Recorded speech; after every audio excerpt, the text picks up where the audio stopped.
Hey everyone, welcome back to another episode. It's been quite a while. It's been a bit busy, normal life and work and all the rest of it.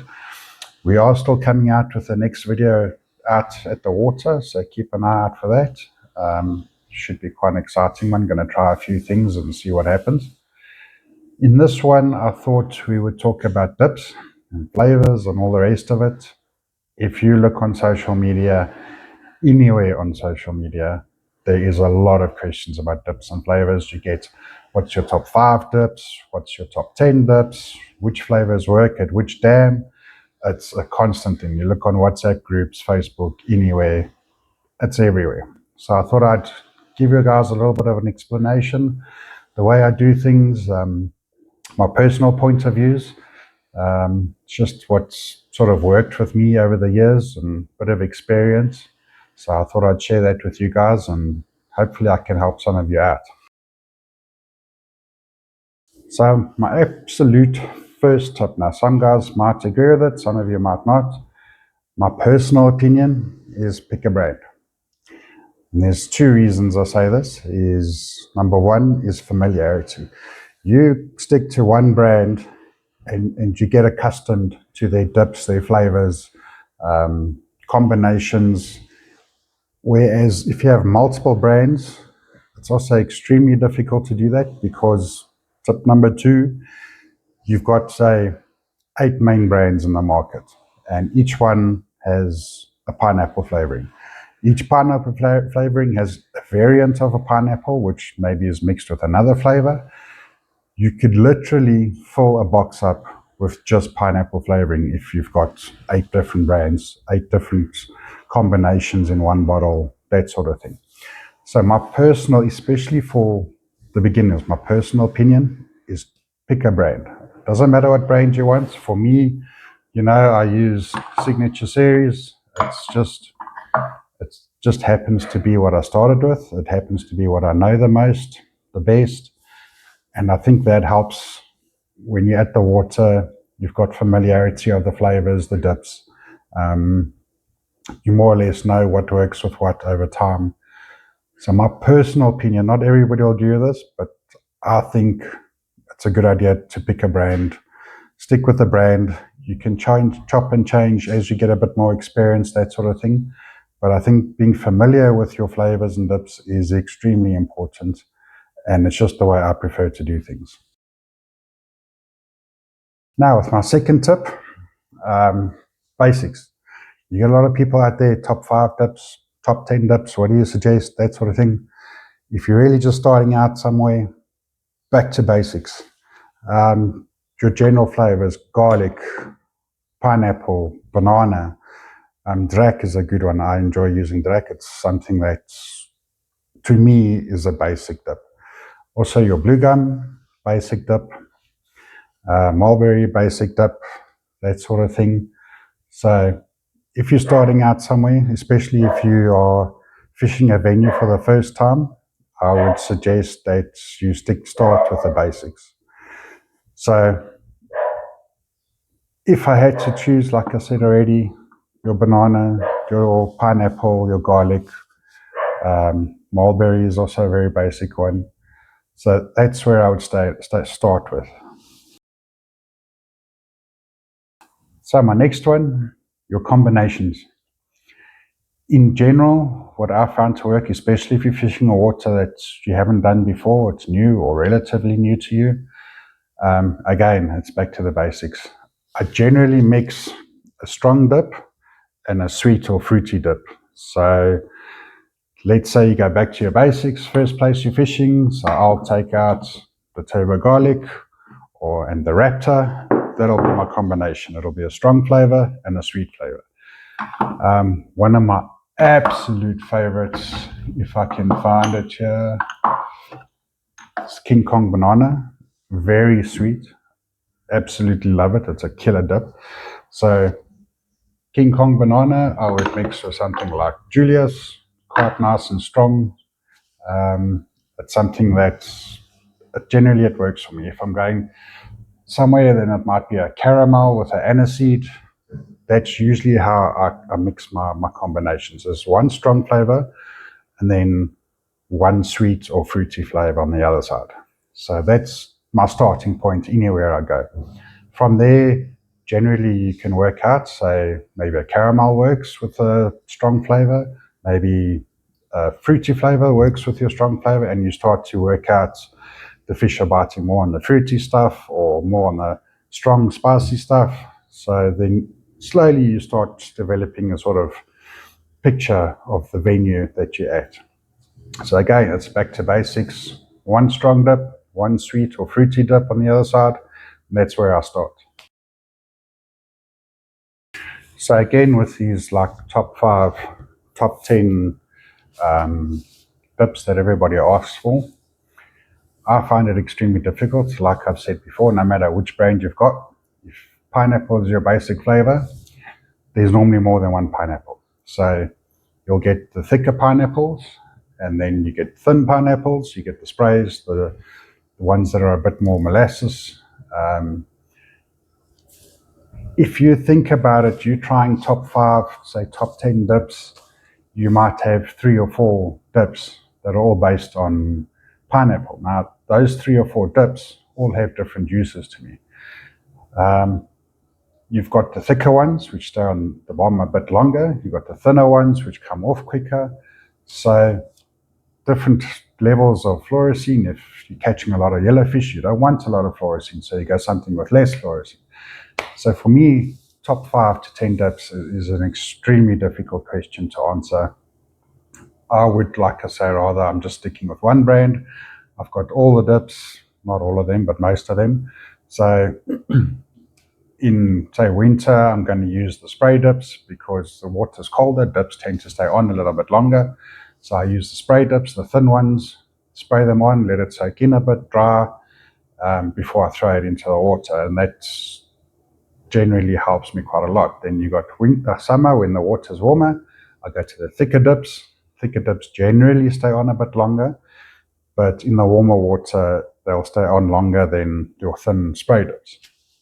So it's hard for me. I wouldn't be able to answer those questions of 5 to 10 dips because different times of the year, different times of the day, I'll change things, thicker dips, thinner dips, different flavors.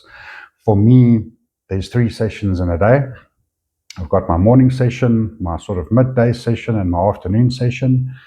And during the day, things change. Fish change what they're eating, what they like, what they are attracted to. It changes at least 3 times a day.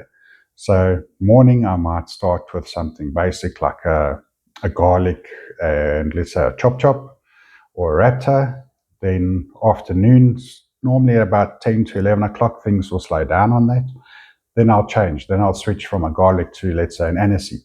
Then I'll go with an aniseed and then like a sweeter banana, like the King Kong or something like that. Then I'll get quite a few quick bites, nice bites. Then all of a sudden it'll go off again. So I'd usually wait about, say, 20 to 30 minutes on once I throw in. And if I'm not getting a bite within that 20 to 30 minutes, I'll change up. And usually, like I say, those are the 3 main fishing sessions for me. Things change, water temperatures change, wind changes, everything changes. So you have to change your dips with the conditions of the water. So that's why I say the 5 to 10 dips thing. I mean, you can go through 8 different flavors in a day. How do you do 5 to 10 dips? So yeah, for me personally, if you really want to start with a 5 to 10 dip thing, just do your basics. Raptor, chop chop, garlic, that sort of thing. And then from there, slowly build up your collection into other flavors. So just as a quick example, here's my strong flavors that I'll use. So we've got the why not, this is the eucalyptus, spray paint, Drac spray, turbo garlic, Julius Anabatic, Bass Plus, and Hukum Blukum. These are my main strong flavors. Now, if you look at it, there is 8 flavors here. That's just strong. So you don't use 2 strongs together. So there's 8 flavors. Now, that's where my problem comes in with this idea of people asking, can you give me 5 to 10 flavors to use? I mean, I've got 8 just strong ones, and like I say, I combine one strong flavor with a sweet flavor. So if you take those 8 plus the sweet as another 8, that's already 16 dips. So for me personally, that's not something that I can do. Each dip works at different times of the day, like I said in the previous clip. Also, locations are different. Some locations prefer maybe a garlic, others maybe a eucalyptus if there's a lot of eucalyptus trees growing on the banks. So it's extremely difficult for me to say you can go fishing with just 10 dips. Okay, so here's an example of, let's say, my top couple sweet or fruity flavors. You can see there we've got the King Kong, one of my absolute favorites. You've got your Chop Chop, BG, Caramel, BG, Energy Peach, DKW, and Kiana. So these are classified as my sweet or fruity flavors. So I'll choose one of the strong ones and combine it with one of these. And again, just here with my main ones, these 8 flavors. So 8 strong, 8 sweet or fruity, there's already 16 flavors for me. And like I say, things change over the day. So I'll chop and change my dips, probably say at least 6 different dips during a day. That's an absolute minimum. Quite often 8 to 10 dips depending on weather conditions and things like that. So that's already, let's say, 20 dips that I would change to in a single day. Sometimes that's only if the fishing gets a little bit difficult. Usually I find you can do 6 to 8 combinations, but the hard part is trying to figure out which combinations work. And then that's where it comes extremely helpful to have quite a large selection of flavors. Now, besides the strong and the sweet, then you've also got all the mixed flavors, the combos that you might have different flavors combined into one bottle. And those also work extremely well. Once you know your basics aren't working so well, then you start playing around with those flavors. Let's say the fish are biting a bit more on a fruity flavor and the water's a bit cold, bit of winter weather. So you might go with like a Chop Chop BG, which is a combination of pineapple and grenadilla. And then you might combine that with a TCP dip, which is for the colder weather. And that's maybe turns on the bite for you at a certain venue or something like that. So again, I really wouldn't be able to answer 5 to 10 dips. It's just, for me, conditions change, fishing change, locations changes. You need a bit of variety. And that's also one of the reasons why I suggested that you stick to one brand. You get to learn each dip, where it works, where it doesn't work. For me, I use Signature Series. I'm not saying everybody must use Signature Series, but it just makes it easier. You begin to have an understanding of your dips, your flavors, your combinations, and it's really something that I would suggest quite strongly. Okay, just to end off this video, I hope that helps. So my main points really, as a bit of a recap, is pick a brand. The reason for it is familiarity. Get to know the dips, get to know the combinations. It'll make your life a lot easier. When you add the water, you've got a better idea of what you can change to. Next thing is one strong, one sweet. That's the combinations I generally use. It takes a bit of working out and getting used to and seeing if the fish are preferring the sweet or like a caramel or the fruities, something like that. So that's usually how I start, one strong, one sweet. And then, like I say, if your basics stop working, that's when I'll start using, the more combination dips, your pluckers and your Blue Morph 21s, something like that. It's got more of a combination flavor. So like I said before, we are going to be releasing our fishing video at the water soon. It's going to take a little bit of time. We're only leaving next week to go, and then it's editing and all the rest of it. But I really hope that this video helps you. Until next time, guys, good luck and have a great time winter fishing.